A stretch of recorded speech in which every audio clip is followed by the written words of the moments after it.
Good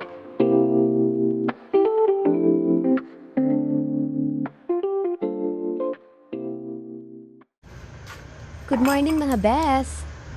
Mag-prepare lang tayo ng turmeric and green tea para sa ating tiyan and sikmura ngayong umaga. Yan, lagyan natin siya ng hot water sa maliit na cup lang para yung sakto lang. Okay, mag-isa pa lang ako dito sa baba ngayon kasi tulog pa ang aking mga kasama.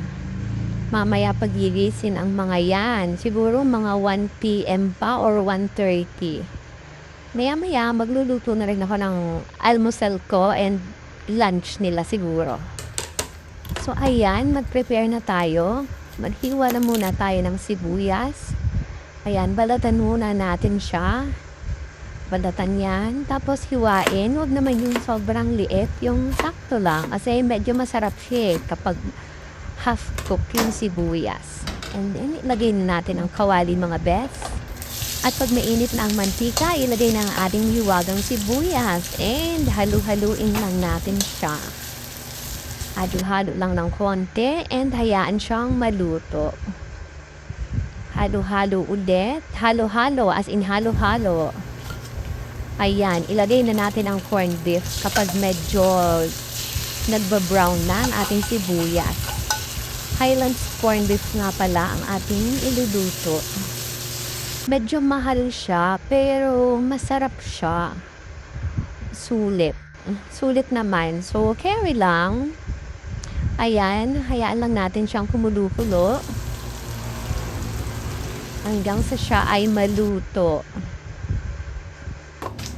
Ngayon naman, i-prepare na natin ang ating bawang para sa ating fried rice. Pag gumagamit ako ng bawang, ang gusto ko naman yan is yung super maliliit siya. Yung pagkahiwa niya, as in yan, maliliit. Pwede nga pino. So, ayan mga best, hindi ko na naipakita sa inyo yung pagsalang ko, pero ayan na siya. Ganyan na yung garlic ko. Ganyan yung gusto ko talaga sa fried rice. Ganyan yung garlic. O, ilagay na natin yung ating natirang kanin kagabi. Ang tawag sa amin yan ay bahaw. So, ayan, ilagay natin ang ating bahaw. May konti pa siyang tutong-tutong. Diba? So, masarap naman siya pagkaluto. Kasi syempre, ang ginamit ko is yung pinaglutuan ko ng corned beef. Ayan, halu-haluin lang. So, ayan, best, luto na. Samahan nyo akong kumain. Kasi wala na naman akong kasama. Para rin ako nasa boarding house ko. Para rin ako nasa apartment. Mag-isang kumakain. Please excuse may malaking braso mga beshi. Malaki na talaga yan. Hindi talaga yan lumiliit. And ang aking paan laging nakataas tuwing kumakain. Excuse. Katapos ko lang maligo mga beshi. Titingnan ko lang si Ate Princess na naglalaba sa labas. O dumating pala si Earl's Zeus Christ at si Ate PJ na extra pa sa aking video. Dahil masipag ang ating mga kasama ngayon, gagawa tayo ng egg sandwich spread. Ayan. I-prepare lang natin ang mga ingredients. So ayan mga best, ang main ingredients na ating egg sandwich spread, ang ating boiled egg and real mayonnaise from Lady's Choice. Ngayon mga beshi, simulan na nating balatan ang ating boiled egg. Maganda yung pagka-boiled niya kasi matigas. Hindi ko alam no ilang minutes ba yung laga kasi maganda yung pagkaan nyo. Awa, diba? Nag-bounce pa nga siya dun sa lagayan namin. So, ayan.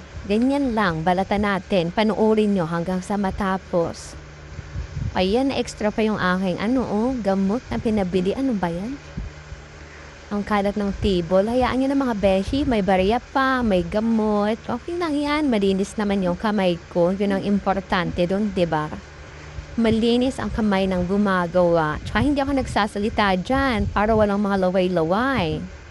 Kaya nag-slice lang ako ng isang egg para parang medyo may makakagat-kagat ba. Pero yung iba kasi, i-grate ko para pino siya. Ayan, i-grate natin siya para pinong-pino. And mag-mix talaga yung lasa ng egg dun sa mayonnaise. Yung ibang mga beshi, nilalagyan talaga yan ng carrots, ng sibuyas, tapos yung iba nilalagyan pa yan ng pickles. Pero ako hindi ko siya nilalagyan kasi napansin ko kapag tumatagal siya, nag-aano siya nagtutubig. Parang pumapangit na yung lasa, yung quality ng lasa nung egg sandwich spread. So, mas prefer ko talaga na pure ano lang siya, boiled egg and mayonnaise.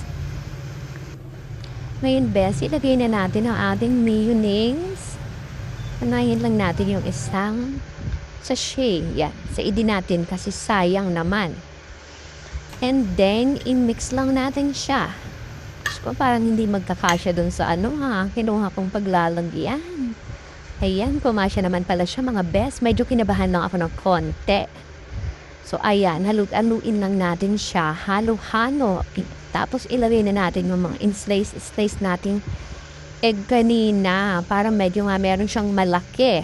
Masarap, diba? Pag may nakakagat-kagat. Tikman natin. Medyo natabangan ako. So, lagyan natin siya ng konting timpla. Konting paminta and asin. Tapos yan, halo-halo. And ayan ang aking mahiwagang paa mga bes. Nakataas na naman po siya. Diba? Halo-haluin lang. Hanggang sa magtunaw na yung asin at saka yung paminta. Haluin lang natin siya ng haluin. And then, isalin natin siya sa kanyang lagayan pagkatapos. So, ayan mga best. Feeling ko kasi sa dalawang lalagyan. Diyos ko, ang hirap niya pang tanggalin. Punasan muna natin siya. Punasan para walang mga tubig-tubig. Ayan. Tapos, isalin natin. O, diba? Sabi sa inyo kasya yan sa dalawang lagayan. Tapos, takpan natin. Unahin natin yung green na takip. Tapos, punasan yung pink and takpan na rin and ilagay natin sa ref. Tapos, syempre, yung mga sobra, ayan, best. Buksan natin ang ating tinapay na Marby.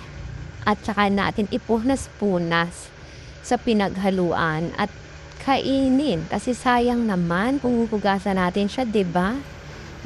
Salt ang gumawa.